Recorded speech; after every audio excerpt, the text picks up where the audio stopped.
Kevin De Bruyne has fired a warning to the rest of the Premier League: just one touch from Erling Haaland could be enough to sink you.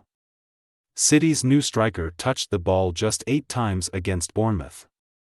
But it was enough to provide 1 assist and earn a standing ovation from home fans as City swept to the top of the table.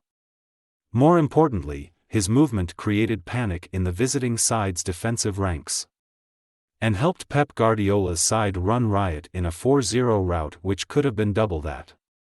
De Bruyne said, however many touches he was dangerous, and you don't need a lot of touches to be dangerous. He helped the team in many aspects and didn't complain. He was helping and giving assists, so it's fine. He did well. If he doesn't score they will say it, but he set up the first goal, he had a couple of chances and he was there. He helped make those chances and he did what he had to do. On another day he will score. Haaland could have had a hat trick. Phil Foden should have set him up for a tap-in, he had a chipped effort, tipped over. Rolled a snap shot just wide and just failed to control a lovely through ball from Rodri.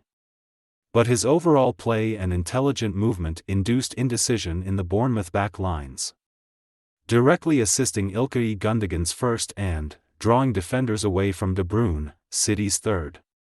Phil Foden scored in between those 2 first-half strikes and Jefferson Lerma added a fourth, turning into his own net in the second half as City grabbed top spot. And De Bruyne believes against better teams who arrive with more ambition, Haaland could be even more effective.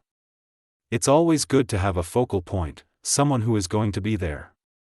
Even today, some of the crosses we put in he was almost there, said the midfielder. It's very difficult anyway when teams play that way, and we know that. It's maybe something he isn't used to from Germany, but he was solid for me on a lot of points. And he is really, really quick. I didn't know he was that fast before he came here. Haaland's presence helped Gundogan, De Bruyne and Phil Foden to find the space and have superb games.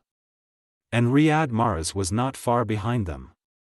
Further back Nathan Ake was the standout defender on show. Bournemouth's Kiefer Moore ensured that both Ake and Ruben Dias were made to work, with a tireless display of forward play which will be rewarded on other days. With City 3 to the good at half-time and with the sweltering conditions, Guardiola was able to rotate his side, removing Foden at half-time to give Jack Grealish some airtime. Gundogan, Dias and Haaland also saw their afternoons cut short, with Bernardo Silva given a run out despite still being targeted by Barcelona. City were less effective when the changes were made with their urgency and zipped down a notch. But that could have been to do with the heat's cumulative effect. The late cameo by Bernardo was greeted with a passionate response from the crowd, given interest from Barcelona in taking the Portugal international to the new camp. But De Bruyne said he expected their chase to come to nothing. I think that he will be here with us this year, so there's nothing that I'm worried about, he said.